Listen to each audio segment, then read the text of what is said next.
ನಾಳೆ 6th June ಅಂದರೆ ನಿರ್ಜಲ ಏಕಾದಶಿ ತುಂಬ ಇಂಪಾರ್ಟೆಂಟ್ ಆಗಿರುವಂಥ ಏಕಾದಶಿ ಇವತ್ತು. ಸೊ ನೀವು ಏನು ಮಾಡ್ಕೊಳ್ಳಿ ಈ ಏಕಾದಶಿ ದಿನ ಅಂದ ಅರ್ಲಿ ಮಾರ್ನಿಂಗ್ ಎದ್ಬಿಟ್ಟು ನಿಮ್ಮ ಬಾತ್ ಎಲ್ಲ ಆದಮೇಲೆ ಶಿವಲಿಂಗದ ಪೂಜೆ ಮಾಡಿ, ಶಿವನ ಆರಾಧನೆ ಮಾಡಿ, ಶಿವನ ಮೇಲೆ ಗಂಗಾಜಲದಿಂದ ಅಭಿಷೇಕವನ್ನು ಮಾಡೋಕ್ಕಾದರೆ ಅಭಿಷೇಕ ಮಾಡಿ, ಯಾವುದೇ ಟೆಂಪಲ್ನ ವಿಸಿಟ್ ಮಾಡಿ. ಯಾವುದೇ ಕಾರಣಕ್ಕೂ ಬ್ಲೂ ಆ್ಯಂಡ್ ಬ್ಲ್ಯಾಕ್ ಕಲರ್ ಬಟ್ಟೆಗಳನ್ನು ಅವಾಯ್ಡ್ ಮಾಡಿ. ನಾಳೆ ಯಾರಿಗೂ ಕೆಟ್ಟದನ್ನು ಬಯಸೋದಾಗಲಿ ಅಥವಾ ಕೆಟ್ಟದನ್ನು ಬೈಯೋದಾಗಲಿ, ಓಕೆ, ಯಾರ ಬಗ್ಗೆ ನೆಗೆಟಿವ್ ಮಾತಾಡೋದಾಗಲಿ, ಎಸ್ಪೆಷಲಿ ತಂದೆ ತಾಯಿಗೆ ಬೈಯೋದಾಗಲಿ ಅಥವಾ ಅವರಿಗೆ ಕೆಟ್ಟದನ್ನು ಬಯಸೋದಾಗಲಿ ಯಾವತ್ತೂ ನೀವು ನಾಳೆ ಮಾಡೋಕ್ಕೆ ಹೋಗಬೇಡಿ. ಯಾವುದೇ ಕಾರಣಕ್ಕೂ ವಿಚಾರ ಮಾಡೋಕ್ಕೆ ಹೋಗಬೇಡಿ.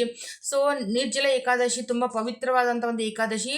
ಯಾರಿಗೆಲ್ಲ ತುಂಬ ಸಿಟ್ಟಿದೆ, ತುಂಬ ಕೋಪ ಇದೆ, ತುಂಬ ಜಿದ್ ಮಾಡ್ತಾರೆ, ಜಗಳ ಮಾಡ್ತಾರೆ ಮಕ್ಕಳು ಆ ಥರ ಅಂತಂತಂದರೆ, ಐಸ್ ಕ್ಯೂಬ್ಸ್ ಇರುತ್ತಲ್ಲ, ಐಸ್ ಕ್ಯೂಬನ್ನು ಫ್ರಿಜ್ಜಲ್ಲಿ ನೀವು ಸ್ಟೋರ್ ಮಾಡಿ ಇಟ್ಕೊಂಡು ಶಿವನ ಟೆಂಪಲ್ಗೆ ಶಿವಲಿಂಗನ ಮೇಲೆ ಹೋಗಿ ಅದರಿಂದ ಅಭಿಷೇಕ ಮಾಡೋದ್ರಿಂದ, ಯಾವ ವ್ಯಕ್ತಿಗೆ ಆ ಒಂದು ಸಿಟ್ಟಿದೆ ಆ ವ್ಯಕ್ತಿಯ ಹೆಸರಿಂದ ಹೋಗಿ ಅಭಿಷೇಕ ಮಾಡೋದ್ರಿಂದ ಅವರ ಸಿಟ್ಟು ಕಂಟ್ರೋಲ್ ಆಗುತ್ತೆ. ಯಾಕಂದರೆ ಮಂಗಳ ಅವತಾರ ತಗೋತಾನೆ ಅಲ್ಲಿ.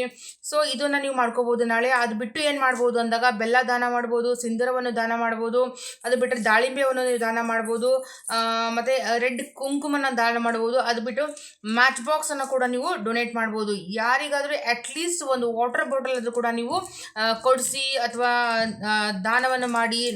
ಯಾಕಂದರೆ ನಿರ್ಜಲ ಅಂದರೆ ಜಲದ ದಾನ ಮಾಡೋದ್ರಿಂದ ನಿಮಗೆ ತುಂಬ ಅಂದರೆ ತುಂಬ ಬ್ಲೆಸ್ಸಿಂಗ್ಸ್ ಬರುತ್ತೆ. ಮಂಗಳ ಮತ್ತು ಕೇತುವಿನ ಯುತಿ ಆಗೋದ್ರಿಂದ ನಿಮಗೆ ಆ ಒಂದು ಯುತಿಯ ಬೆನಿಫಿಟ್ ಕೂಡ ನಿಮ್ಗೆ ಸಿಗುತ್ತೆ. ಅದು ರೆಮಿಡಿ ಮಾಡ್ಕೋದ್ರಿಂದ ನಾಳೆ ತುಂಬ ಸ್ಪೆಷಲ್ ಡೇ.